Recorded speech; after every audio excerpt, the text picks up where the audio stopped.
Salut à tous, j'espère que vous allez bien. On se retrouve pour les critiques du film Fast and Furious, sorti en 2001, où nous retrouvons un jeune policier du nom de Brian O'Connor qui est en mission pour s'infiltrer dans un groupe de personnes qui font des courses clandestines et où la police pense que ces personnes sont liées au vol de camion qui se passe la nuit et pense que c'est ce groupe de personnes, et Brian doit tout faire pour découvrir si c'est eux ou pas.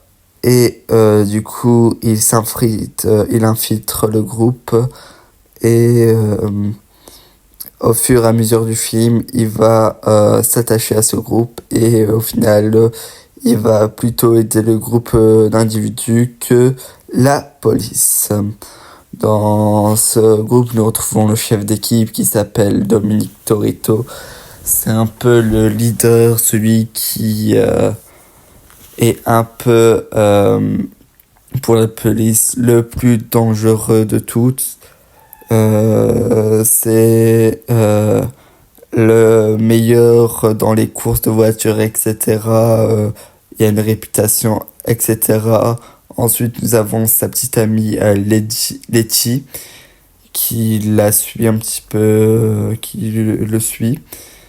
Et nous avons sa sœur Mia, qui, depuis tout jeune, suit son grand frère et ses amis Vince, Léon et Jesse. Et c'est un petit groupe, voilà. Et on va apprendre qu'en fait... ce groupe est bel et bien le groupe que la police pense qui vole des camions, etc. Sauf que Brian, il s'est attaché à Mia et du coup, il veut pas... il a menti honnêtement à la police.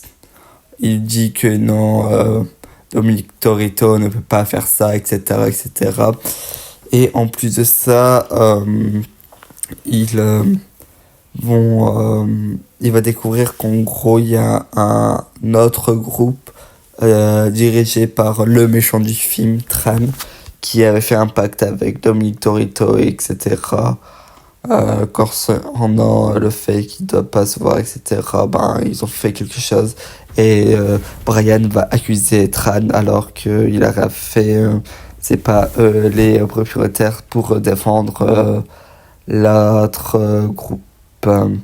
Ce film, on a un film de course de voiture avec une des courses les plus légendaires de tout Fast and Furious. C'est vraiment le produit même de Fast and Furious, c'est les courses légendaires qui marchent super bien avec de l'action.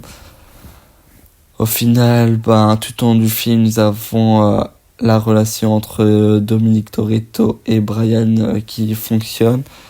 Nous avons Brian qui rejoint le groupe au fur et à mesure du film.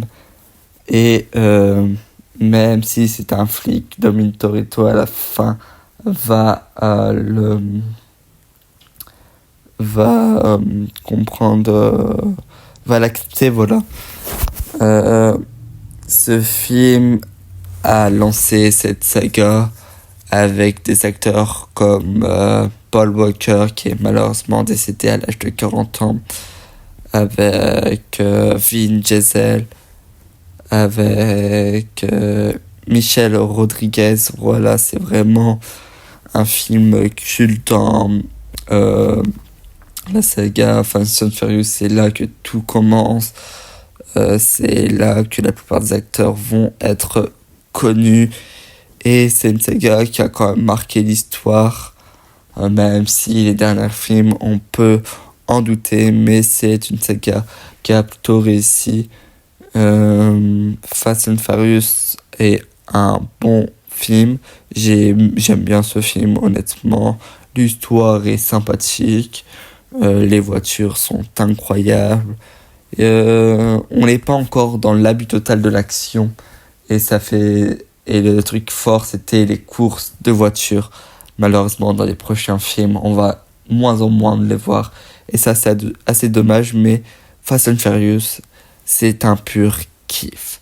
Voilà, c'est pas la meilleure histoire, je vous l'accorde, mais elle fonctionne plutôt bien. On s'attache au personnage, on s'attache à tout le monde, même à Vince qui peut être détestable par moment. Bon, le méchant, il y a pas du tout d'allure. Je trouve que le méchant, honnêtement, on s'en fout un petit peu.